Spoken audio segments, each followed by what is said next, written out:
como se mencionó anteriormente, los dos tipos de flujos en los cuales nos vamos a enfocar en esta primera parte de la unidad serán flujo laminar y flujo turbulento. Entonces veamos un poco más a fondo estos tipos de flujos y después veremos cómo es que los podemos identificar, cada uno de ellos.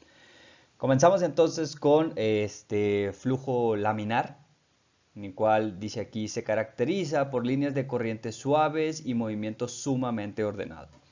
Como mencionaba anteriormente, pues este movimiento laminar, básicamente un movimiento por capas que se podría ejemplificar con la figura aquí en la parte de arriba, ¿no? En lo cual tenemos eh, un caudal, un flujo de fluido que va con cierta velocidad promedio en esta dirección, a la cual le inyectamos cierto colorante. Podemos ver que la traza del colorante es precisamente ordenada, ¿no?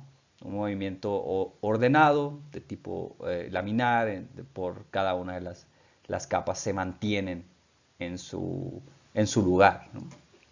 Por otro lado, el flujo turbulento se caracteriza por fluctuaciones de velocidad y movimiento también desordenado. Entonces, ya habíamos hecho el comentario, ya había hecho el comentario acerca de la creación de remolinos, el movimiento caótico que existe dentro del fluido, que es una característica de un flujo turbulento. Aquí en el mismo ejercicio en el cual tenemos pues, igual nuestro caudal, el flujo que se mueve con cierta velocidad promedio, no necesariamente igual que la de arriba, y que se le inyecta un colorante, entonces el colorante nos daría una idea de cómo es que se está moviendo el fluido dentro de esta tubería, ¿no? Entonces vemos que el movimiento es desordenado, ¿no? En esta parte de aquí y es una característica entonces que tendríamos de lo que es un flujo turbulento. Ahora, la pregunta es, ¿cómo podemos entonces determinar si un flujo es laminar o si es turbulento? Hay varias cosas a tomar en cuenta para poder determinar cuál es el tipo de flujo que nosotros tenemos, ¿no? Una de ellas, bueno, ya habíamos hecho mención de eso, que era la velocidad del flujo. Como dice aquí, la velocidad del flujo es una de las propiedades que nos definen el tipo de flujo con el cual estamos trabajando. Otra de ellas es la geometría y la rugosidad de la superficie. Entonces, no es lo mismo que nosotros tengamos una tubería circular, a que tengamos una cuadrada. No es lo mismo que tengamos una tubería de PVC o una tubería de acero o una tubería de acero inoxidable o de vidrio. Todo eso entonces, además de la temperatura a la cual se encuentra la superficie, el tipo de fluido, son varios los factores que entran a consideración cuando se quiere determinar cuál es el tipo de flujo con el cual estamos trabajando.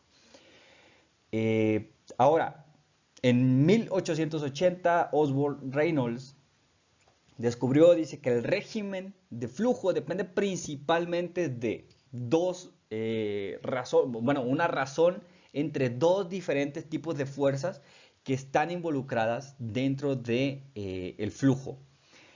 Una de ellas, bueno, son las fuerzas inerciales y la otra son las fuerzas viscosas que tenemos dentro de nuestro fluido.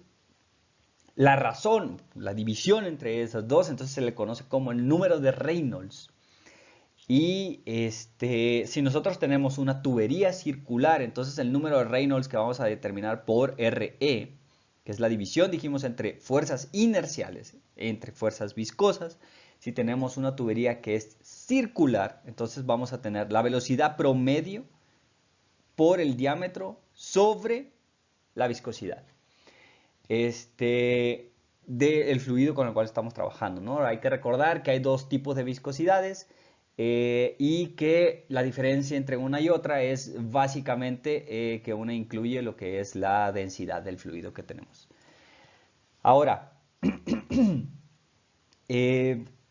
podemos ver aquí en este recuadro los diferentes tipos, las diferentes maneras en la cual podemos escribir la misma ecuación de Reynolds, ¿no? La densidad por la velocidad promedio al cuadrado, la longitud de la tubería al cuadrado, entre todo, la viscosidad, velocidad promedio, la longitud de la tubería, el ancho, más que la longitud, el ancho, porque aquí estamos hablando de diámetro, ¿no? Entonces, básicamente esta es la ecuación que nosotros vamos a necesitar para determinar cuál es el número de Reynolds. La división, la razón entre las fuerzas inerciales y las fuerzas viscosas, si somos capaces de determinar la velocidad promedio, si conocemos cuál es el diámetro de la tubería con la cual estamos trabajando y si conocemos la viscosidad del fluido que está fluyendo dentro de la tubería, entonces en principio somos capaces de determinar cuál es el número de Reynolds y por lo tanto determinar cuál es el tipo de flujo que está pasando por esa tubería.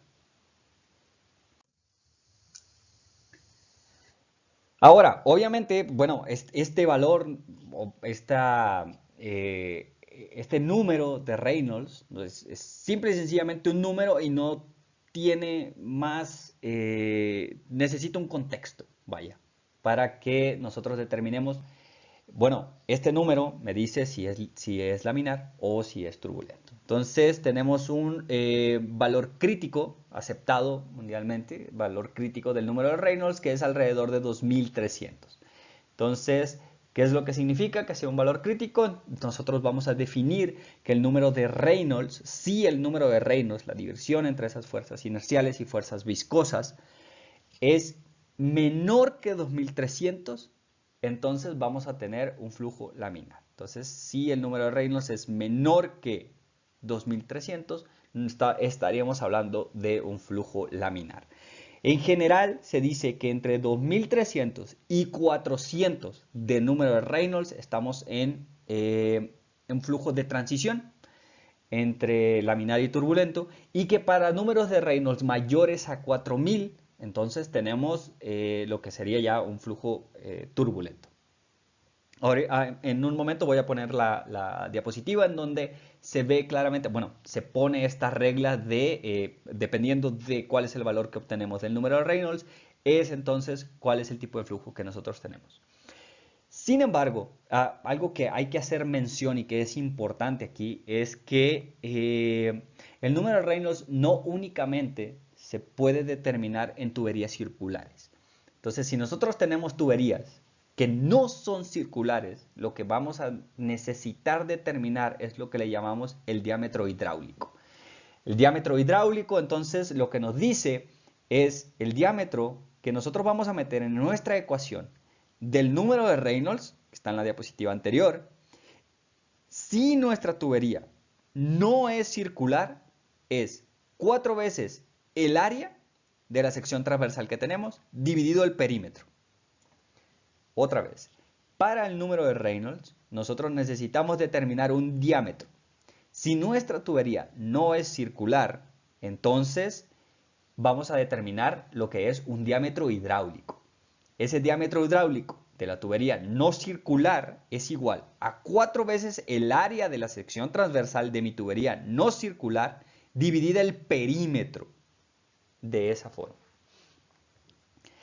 El diámetro hidráulico únicamente lo vamos a utilizar cuando estemos hablando de determinar el número de Reynolds. ¿Ok? Más adelante veremos otras ecuaciones que requieren un diámetro o que requieren cierta área y no hay que confundirnos el diámetro hidráulico con cualquiera de las otras que nosotros vamos a ver a continuación. Muy bien, entonces, si nosotros tenemos una tubería circular, como la que vimos, como la que tratamos cuando determinamos por primera vez el número de Reynolds. Entonces, si utilizamos la ecuación que nos dice que el diámetro hidráulico es 4 veces el área de la sección transversal dividida el perímetro, si nuestro tubo es circular, 4 veces pi por diámetro al cuadrado sobre 4, dividido pi por diámetro, me da el diámetro. Entonces ahí no hay absolutamente nada. Si nosotros tenemos una tubería que es circular, entonces el diámetro que vamos a meter en nuestra ecuación del número de Reynolds es simple y sencillamente el diámetro de la tubería. ¿Qué es lo que pasa entonces si nosotros tenemos un ducto cuadrado en donde cada uno de sus lados tiene una longitud A? Entonces, el diámetro hidráulico, determinado por medio de la ecuación anterior, 4 veces el área de la sección transversal dividida el perímetro. Entonces tenemos 4 veces el área, que es A cuadrada, dividido el perímetro, 4 veces A, más más nos da 4 veces A. Y la división esta entonces nos da A. Cuando tenemos un ducto que es cuadrado, entonces la longitud de cada uno de los lados es lo que nosotros estaríamos tomando como el diámetro hidráulico para la determinación del número de Reynolds. Ahora, cuando tenemos un ducto que es rectangular, en donde uno de sus lados es A y el otro de sus lados es B, entonces 4 veces el área de la sección transversal, entonces 4 veces A por B. Sobre el perímetro tenemos un lado A más un lado B más otro lado A más otro lado B, entonces 2 veces A más B, y la ecuación nos queda como 2 veces A por B dividido A más B. Y ese es el diámetro hidráulico para la determinación del número de Reynolds. Aquí está, como les mencioné anteriormente, cuáles son las reglas que hay que seguir dependiendo de cuál es el número de Reynolds, qué tipo de flujo es el que tenemos. Si nosotros tenemos un número de Reynolds que es menor a 2300, aproximadamente menor a 2300, estaríamos hablando de flujo laminar. Entre 2300 y 4000, flujo transicional. Y mientras que cuando el número de Reynolds es mayor a 4000, tenemos un flujo turbulento.